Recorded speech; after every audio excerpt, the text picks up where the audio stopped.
제가 국감 때도 법무부 장관과 검찰총장께 물었던 질문인데요. 한기호 의원과 그 신원식 안보실장 사이에 문자 메시지 알고 계시잖아요. 네, 알고 있습니다. 그게 저는 이제 외환 유치 예비 음모에 해당이 된다고 생각하고 있습니다. 그 한기호 의원이 보낸 문자 내용을 다시 보면 우크라이나와 협조가 된다면 북계군 부대를 폭격, 미사일 타격을 가해서 피해가 발생하도록 하고 이 피해를 북한의 심리전으로 써먹었으면 좋겠다. 그랬더니 신원식 안보실장이 잘 챙기겠다 그랬어요. 지금 장관님은 참관단을 우크라이나에 보낼 생각이신가요? 아직까지 결정된 바 없습니다. 결정된 바가 없습니까? 그렇습니다. 몇 명을 보낼지 결정된 바가 없습니까? 그렇습니다. 혹시 이 참관단이 한기호 의원과 신원식 실장 사이에 나눈 이 심리전을 실행하기 위해서 가시는 거 아니에요? 보내려고 하는 거 아니에요?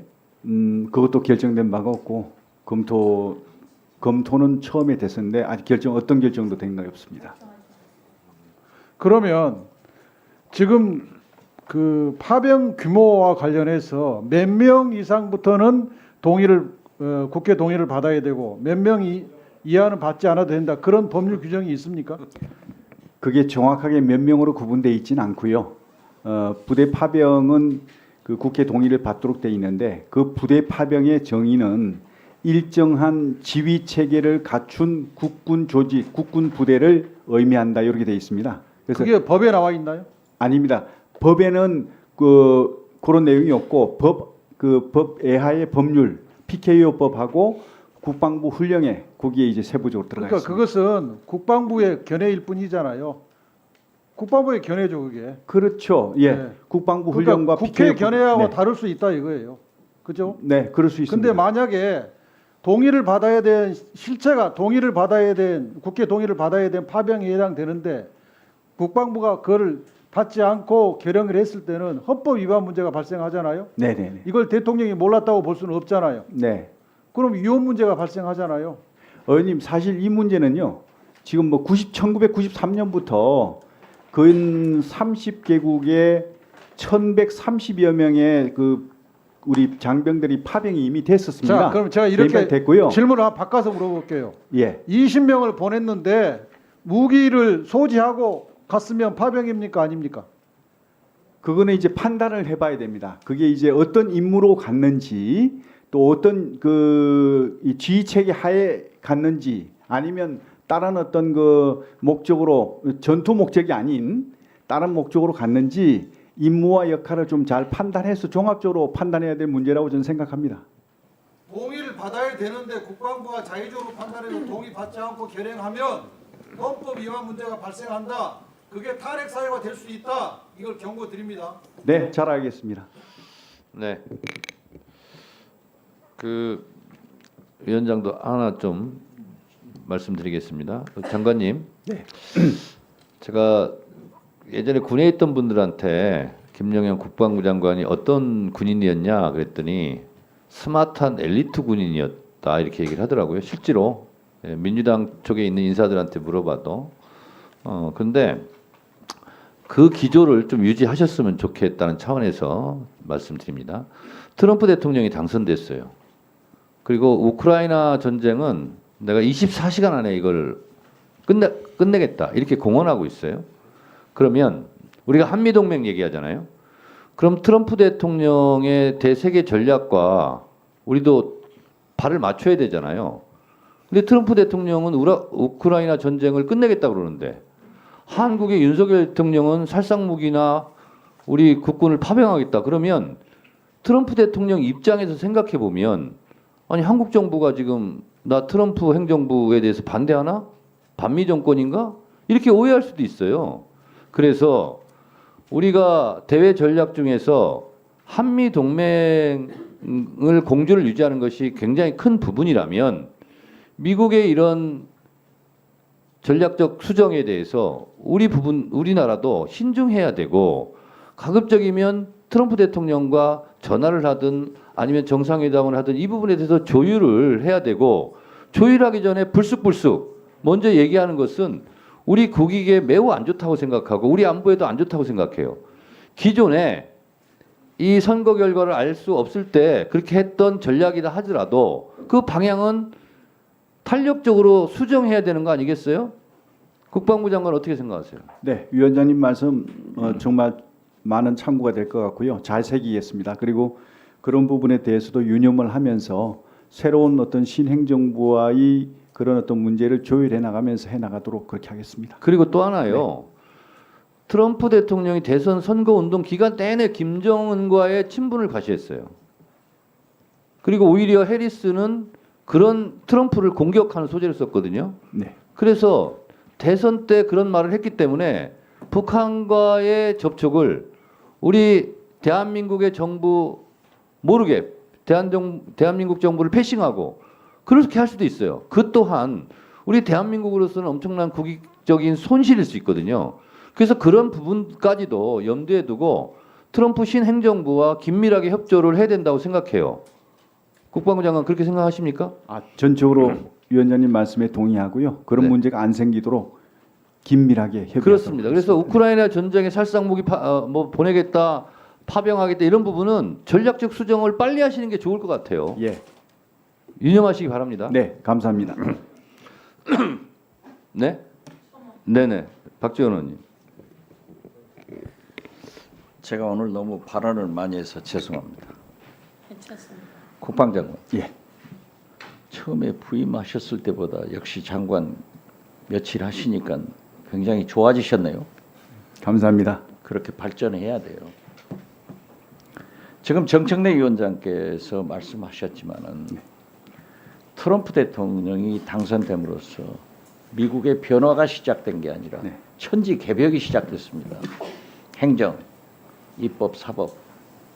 또 트럼프 대통령은 성격을 잘 아시잖아요. 저하고 잘 아시는 분이 지금 인수위원회에 들어가 있어요. 판비치로 가더라고요. 그래서 제가 물었어요. 카톡 전화를 해서. 우리나라 대통령께서 대량 살상무기를 지원한다고 하는데 트럼프는 후보 때 우크라이나 전쟁을 종식시키기로 했다. 이 문제를 인수위원회에서 혹시 논의할 거냐? 라고 물었더니 구체적 논의는 얘기할 수 없지만은 우크라이나 전쟁 문제에 대해서 심도 있게 논의한다. 그래서 저는 만약 미국 대통령보다는 그래도 우리나라 대통령을 우리는 더 존경하고 더 따라야 될 것도 아니에요. 엇박자 나는 일은 절대 해서는 안 되니까 지금부터라도 발언의 수위를 마치 김용현 장관이 처음에 국방장관 됐을 때는 국회의원들한테 말 조심하세요. 야단 쳤잖아요. 지금은 잘하시잖아요. 조금 순화시켜 나갈 것을 권합니다. 네, 잘 새기겠습니다. 자, 그러면 지금부터 잠시만 주목해 주시기 바랍니다. 제가 구독자분들을 위해서 선물 하나를 준비했는데요. 제가 항상 여러분들께 드리는 말씀이 있습니다. 뉴스만 평소에 잘 챙겨보셔도 돈이 되고 돈을 벌 수 있다라고 말씀을 드렸는데요. 여러분들은 여기 보시는 삼성전자 뉴스를 보고 어떤 생각이 드세요? 아니면 정치인들의 뉴스, 날씨 뉴스를 보고는 어떤 생각이 드시나요? 그냥 뉴스만 보고 끝내는지 아니면 이 뉴스를 어떻게 이용할 수 있는지 이 부분을 고민하고 계시는지를 되물어보고 싶습니다.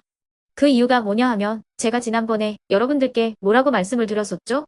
지금은 반도체 섹터를 눈여겨보셔야 한다고 말씀드렸습니다. 그리고 나서 이런 썸네일들 뉴스를 통해서 많이 보셨을 겁니다. 반도체 내용이 이슈가 됐을 때 부자들은 어떻게 생각한다? 반도체 관련주들은 뭐가 있는지, 어떤 종목이 가장 좋은지, 어디에 투자해야 돈이 몰리는지 자연스럽게 생각한다고 제가 말씀을 드렸죠. 그 이유가 뭐냐 하면 부자들이 봤을 때는 이슈가 곧 돈으로 이어지고 그 이슈가 나에게 돈을 벌어준다는 경험적 확신이 있기 때문에 부자들은 항상 이런 사회적 이슈를 관심 있게 챙겨본다고 제가 말씀을 드렸습니다. 이번에도 마찬가지인데요. 제가 지난번에 시청자분들과 함께하는 주식으로 수익 내기 이벤트를 진행했었죠. 당연히 100% 무료로 진행을 했었고요.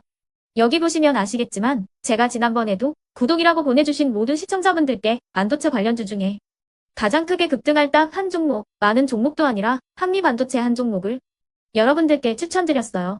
그러면서 여기 나와 있는 대로 정확히 얼마에 매수해야 하는지 그리고 수익률이 어느 정도 나왔을 때 팔아야 하는지를 이런 부분들까지 여러분들에게 정확히 알려드렸었는데 지금 실제로 어떻게 되었다? 오른쪽을 보시면 아시겠지만 제가 지난번 문자 발송으로 이 한미 반도체를 소개해드리고 나서 실제로 이렇게 5배 이상 어마무시한 상승이 나왔습니다. 100만 원만 투자를 했어도 무려 500만 원이 넘는 수익금이 생긴 거죠. 그래서 당시에도 굉장히 많은 분들이 제가 드린 이 한미 반도체로 수익을 내실 수가 있으셨을 텐데요.